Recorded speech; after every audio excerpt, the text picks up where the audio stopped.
fantastic a day to you this day of your time. How are you all? All right. All right. We thank you once again for the allowance of this transmission at this time and for the co-creation of this interaction. We will begin this transmission by reminding everyone that the title is the Earth Flat? Now, it is interesting, it is fascinating that a subject such as this that occurred in your society so long ago should come up again at this time and seem to be spreading so prevalently throughout your society for those who are in any way, shape, or form interested in such subjects. It is all over your internet and being discussed with great seriousness by many people. So, there are two parts to this response. Now, we recognize, again, that nothing we say in any way, shape, or form insists that anyone must believe what we have to say. That's not why we share this information with you. But we have our point of view. You can take it or you can leave it. But this is what we will say. First of all, we will begin with a physical discussion of this concept, and then we will move to a metaphysical explanation of why we perceive this conversation seems to be so prevalent in your society at this time. So, first and foremost, we will just be blunt. The Earth is a sphere. Period. Now,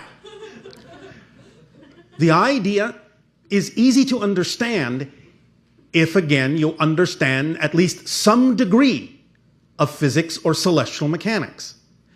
You have observed, most of you, the idea of your own astronauts in what you call microgravity or zero-G, and you have seen them playing with liquids.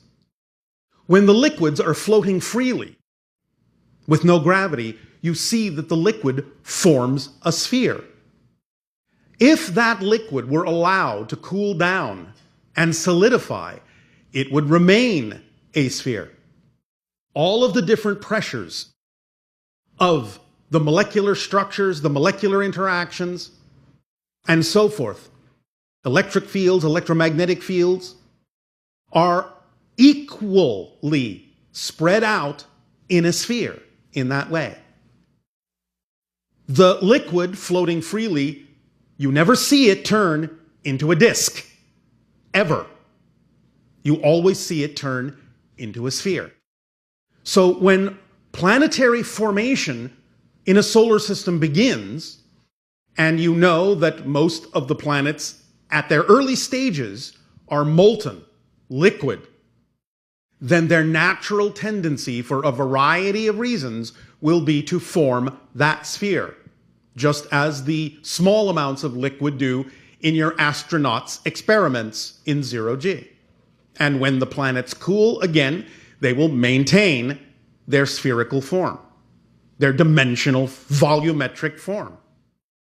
Now, an experiment, a very simple experiment, aside from the idea of seeing liquid floating around in a spherical shape in zero-G, a simple experiment that has already been performed on your planet that demonstrates that your planet is not flat, very simply and very obviously.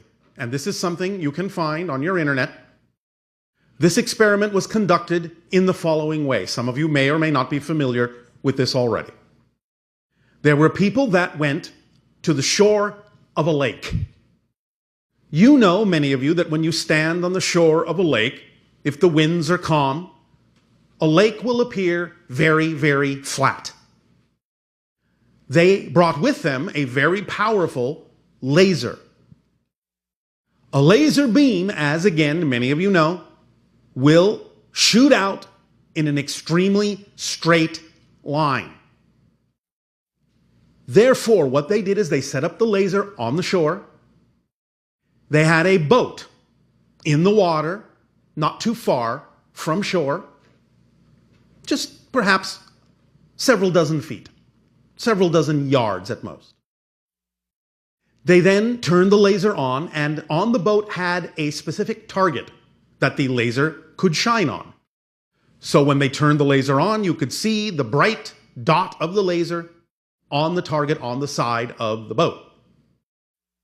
You could see right there that the laser being parallel to the lake and being very straight, and the lake appearing to be very flat, the laser and the lake were in parallel.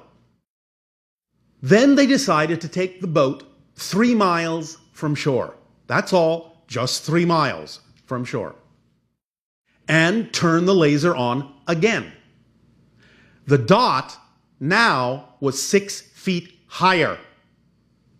This means that because the laser hasn't changed, the lake hasn't changed, the only thing that could possibly have changed is that the boat is lower. But it's still on the water. To the people on the boat, to the people on the shore, the lake still looks flat. The only explanation is that the boat is lower, which means it is curving away over the horizon slightly. And thus the laser, not having changed, is now, when it first hitting this, is now, as the boat lowers, hitting a higher point. This is proof the boat is lowering. This is proof the boat is curving down over the horizon. Very simple experiment.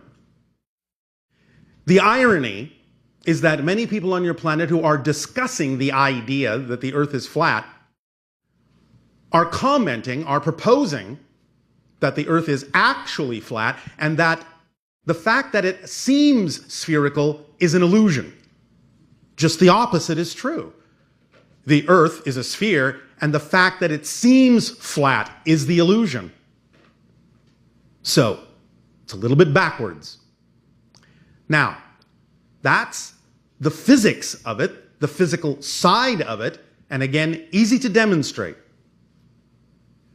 Even though the lake looks flat, you can easily prove it is not. It is following the curve of the Earth because of gravity. And the boat is lowering below the horizon, hence the raising of the laser dot, because the laser didn't move and the lake didn't change. The only thing that changed was the boat going lower over the horizon. Now, the metaphysics of this, the metaphysical reason that this is coming up, is as follows from our perspective. Many people are now exploring the concept of expanding their consciousness. As you expand your consciousness, you begin to realize that time and space and physical reality are illusions. They're projections of consciousness. They're not really solid things. The idea, therefore, is that many people are beginning to sense this in a very strong way. The idea, in a sense, that because physical reality, space and time are not real, that they are projections of consciousness. The idea to most of you of a projection is something that you see projected on a wall that's flat, a flat picture. In a sense, holographically speaking, a hologram is flat. But you can create the illusion of three-dimensionality, of volume in it, by your angle of viewing, by how you illuminate it.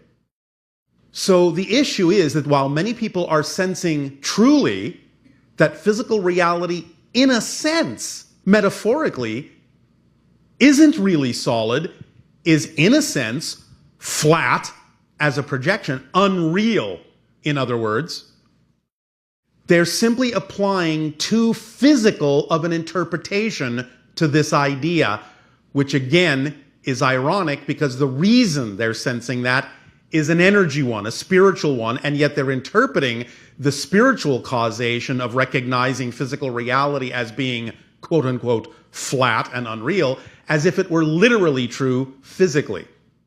That's why that's happening. They simply are mixing up and confusing the idea of an energetic projection of consciousness with something that's actually happening in the physical reality. But by the definition itself of physical reality, it's volumetric as an experience. You experience the idea of height and width and depth. Therefore, the idea of what might be a flat projection energetically, holographically, still plays out, is still interpreted by consciousness in physical terms as a volume. So even though it may energetically seem to be a disk, physically a disk has to turn into a sphere. You saw this also presented in some of your films, especially one that recently depicted the concept of what does a black hole actually look like? Many people think of the idea still on your planet that a black hole is, in a sense, a hole, dimensionless, flat, a disk. But it's not. It is something that expresses itself, at least to some degree, in your physical dimensionality. Therefore, a black hole is also spherical. If it weren't, you would not really be able to perceive it.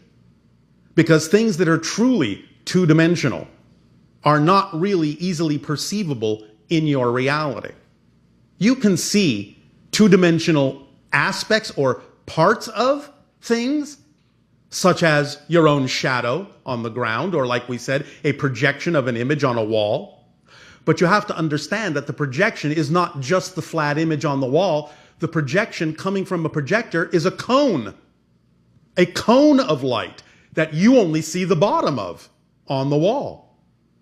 So you have to understand that anything that is created holographically in a metaphysical, spiritual, energetic sense, in a consciousness sense, by definition is going to present itself volumetrically and three-dimensionally in your experience of physical reality.